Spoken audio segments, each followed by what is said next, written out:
औज़ुबिल्लाहिमिनश्शैतानिर्रजीम बिस्मिल्लाहिर्रहमानिर्रहीम इय्याका नअबुदु व इय्याका नस्तईन। अस्सलामु अलैकुम।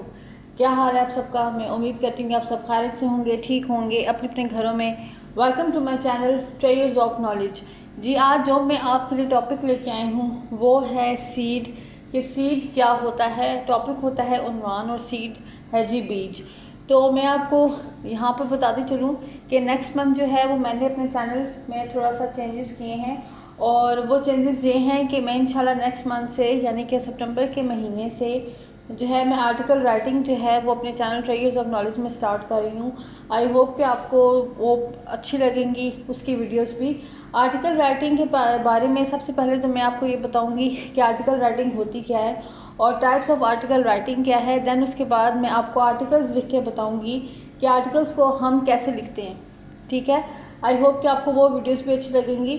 सो stay tune to my channel treasures of knowledge. So जो मेरा चैनल है ट्रेयर्स ऑफ नॉलेज, उस पर नेक्स्ट मंथ से इंशाल्लाह मैं आर्टिकल राइटिंग स्टार्ट कर रही हूँ। सो प्लीज़ इसको याद रखिएगा और मेरे चैनल पर ज़रूर ज़रूर ज़रूर विज़िट कीजिएगा। मैं एक और बात ये बताऊंगी आपको कि साइंस के मुतालिक जो वीडियोस हैं वो भी मैं अपने चैनल के ऊपर अपलोड करूंगी, और इसके अलावा आर्टिकल राइटिंग भी मैं ट्रेयर्स ऑफ नॉलेज के ऊपर ही अपलोड करूंगी। सो उसके लिए मैं दिन डिवाइड कर लूँगी और वो फिर मैं आपको बता दूंगी कि वो किस तरह से होगा। तो प्लीज़ मुझे दुआओं में आप याद रखा कीजिए, क्योंकि दुआओं के बगैर तो इंसान चल ही नहीं सकता, और मुझे सपोर्ट भी करते रहिए। तो चलिए स्टार्ट करते हैं। आज का जो हमारा टॉपिक है वो है सीड, और सीड होता है बीज, जैसे कि आप सबको पता है। और जो आज का हमारा टॉपिक है उसमें जो सी चीज़ें हम डिस्कस करेंगे वो है, तो सबसे पहले सीड क्या है, व्हाट इज़ सीड। सीड क्या है यानी कि बीज क्या है। पार्ट्स ऑफ सीड यानी कि बीज के हिस्से कितने होते हैं। और इसके अलावा मैं फिर आपको दोबारा ये अगेन बोलूँगी कि दूसरे लोगों को भी आप मेरे चैनल ट्रेयर्स ऑफ नॉलेज के बारे में बताइए, ताकि वो भी मेरे चैनल पर आएँ और आकर आर्टिकल राइटिंग सीख सकें, और इसके अलावा साइंस के मुतालिक भी उनको मालूमात मिल सके। तो चलिए स्टार्ट करते हैं कि सीड क्या है और पार्ट्स ऑफ सीड क्या हैं। जी, तो देख लेते हैं। सबसे पहले तो देख लेते हैं कि what is a seed, what are parts of seed. ये है हमारा क्वेश्चन कि बीज क्या है और बीज के कितने हिस्से हैं। ठीक है, अगर यही सवाल आपको इस तरह से आए कि define seed, right the names of parts of seed and explain them one by one, तो तब भी आप यही आंसर लिखेंगे, यही जवाब लिखेंगे जो कि मैंने लिखा है। और मेरे आपको पता है, मैं आपको पहले भी बताती हूँ कि मैं बहुत इंग्लिश जो है सिंपल यूज़ करती हूँ, बहुत ईजी वे में आप सबको समझाती हूँ। तो चलिए स्टार्ट करते हैं अल्लाह का नाम लेकर। जी, the seed in a plant यानी कि पौधे के अंदर जो बीज होता है, is that develops from the ovules after fertilization, यानी कि जरखेज़ी के बाद, ठीक है, जब बीज है भरना शुरू होता है तो वो प्लांट के पौधे के अंदर ही मौजूद होता है। ठीक है, और जरखेज़ी के बाद जो है वो ओव्यूल की शक्ल इख्तियार कर लेता है। They are enclosed in the fruit which develops from the fertilised ovary. ठीक है, और वो एक फल की तरह जो है वो बंद होता है और फर्टिलाइज्ड ओवरी में, यानी कि जो पौधे का जो दरमियान वाला हिस्सा होता है उसके अंदर वो मौजूद होता है। ठीक है, the seeds are formed as a result of sexual reproduction and contain the young embryo which can develop into a new plant. इसकी मैं ट्रांसलेशन इसलिए नहीं करूँगी क्योंकि इसके बारे में आप सबको पता होगा। जी, पार्ट्स ऑफ सीड यानी कि बीज के कितने हिस्से हैं।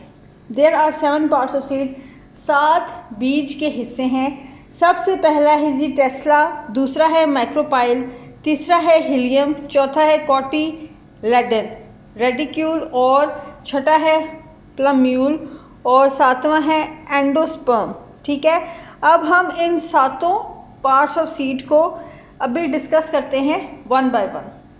तो चलिए सबसे पहले तो हम देख लेते हैं कि टेस्ला क्या होता है।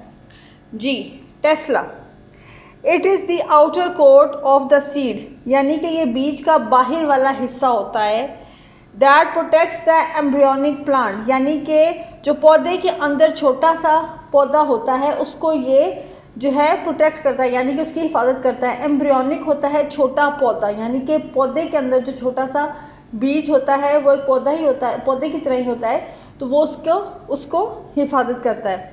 टेस्ला आप उसको कहते हैं, यानी कि आपने बस इस चीज़ को समझना है कि टेस्ला, अगर आपसे कोई पूछेगा कि टेस्ला क्या होता है तो आप ये बोलें कि वो बीज का बाहर वाला हिस्सा होता है, ठीक है। देन उसके बाद अगर आपसे कोई ये पूछे कि आप डिटेल में बताएं तो तब आप बता सकते हैं कि टेस्ला जो है वो पौधे के अंदर एक छोटा सा पौधा होता है जिसको हम एम्ब्रियोनिक कहते हैं, उसको कहा जाता है, ठीक है। माइक्रोपाइल, इसकी जो प्रोनाउंसिएशन है वो है micropyle.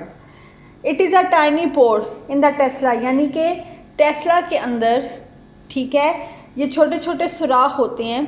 That lies on the opposite of the tip of the ridicule, ridicule को रेडिक्यूल ही कहा जाता है, ठीक है, जो कि पाया जाता है रेडिक्यूल के सबसे ऊपर वाले हिस्से में और पाया जाता है वो उल्टे हिस्से में, ऑपोजिट यानी उल्टे हिस्से में। It permits water to enter the embryo before active germination, ये जो है पानी को इजाज़त देता है कि वो उस छोटे से पौधे के अंदर जाए ताकि वो जर्मिनेट हो सके, यानी कि वो उग सके, वो बाहर आ सके। आगे है थर्ड पार्ट इसका, helium. Helium is a scar left by the stock, ठीक है, यानी कि जो बीज का जो तना होता है, ठीक है, वो ये मौजूद होता है एक छोटे से स्कार की सूरत में, छोटे से निशान की सूरत में, which attach the ovule to the ovary wall before it becomes a seed, ठीक है, और ये जुड़ा होता है ओव्यूल के साथ। ओवरी वॉल और ओव्यूल आपस में जुड़े हुए होते हैं, ठीक है, और फिर इसके बाद ये आहिस्ता आहिस्ता बीज बनना शुरू हो जाता है।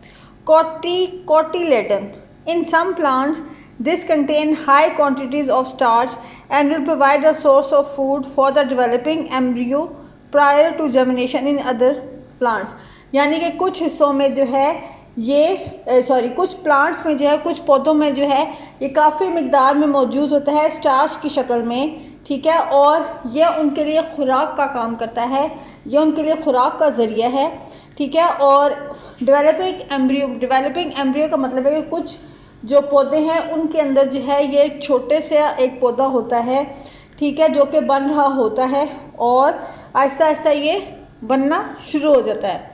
This role is performed by endosperm. In monocotyledons there is just one cotyledon, whereas in indexylidan there are two depending on the type of germination. The cotyledons may remain below ground or be pulled above ground, यानी कि ये जो तीनों चीज़ें हैं, मोनिसाइटिलिडन्स, कॉन्टिलेडन्स और इसके अलावा जो है डिक्टिलेडन्स, ये तीनों चीज़ें जो हैं ये ज़मीन के अंदर मौजूद होती हैं, ज़मीन के अंदर मौजूद होती हैं और जिससे ये आहिस्ता आहिस्ता खुद ब खुद निकलना शुरू हो जाती हैं। जी, radicle, this is the embryonic root which will develop into primary root of the plant. ये जो है एक ऐसी चीज़ है जो कि जड़ में से निकलती है, यानी कि ये जो पौधे की जड़ होती है उसमें ये पाई जाती है, ठीक है, और ये आहिस्ता आहिस्ता बड़ी होती जाती है। Which will develop into primary root, ये आहिस्ता आहिस्ता बड़ी होती जाती है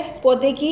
it is usually the first part of the embryo to push its way out of the seed during germination, और जब पौधा जो है वो बाहर उगना शुरू होता है तो सबसे पहले जो है वो रेडिक्यूल ही निकलता है।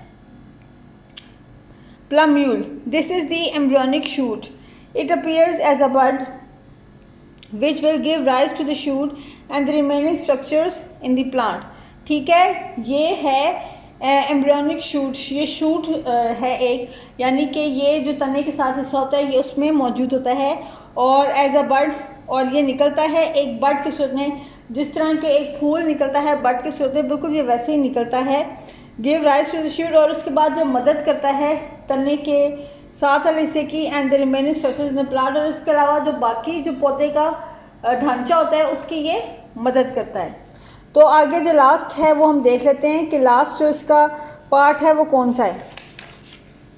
जी, वो है जी एंडोस्पर्म। जी, एंडोस्पर्म क्या होता है? In many plants a separate part for storage of starch develops and this is called the endosperm. It is seen in मेज एंड वीट। ठीक है। बहुत से पौधों में ये अलग से मौजूद होता है एंडोस्पर्म जो है, और इसके बाद ये आहिस्ता आहिस्ता से निकलता है और उसको हम एंडोस्पर्म कहते हैं, और ये पाया जाता है मेज़ और वीट में। ठीक है। आई होप कि ये जो मैंने वीडियो बनाई है सीड के ऊपर, ये आपको अच्छी लगेगी, पसंद आएगी, और आप मेरे चैनल ट्रेजर्स ऑफ नॉलेज को ना सिर्फ लाइक करेंगे बल्कि शेयर करेंगे और इसके अलावा सब्सक्राइब भी करेंगे। Thank you so much.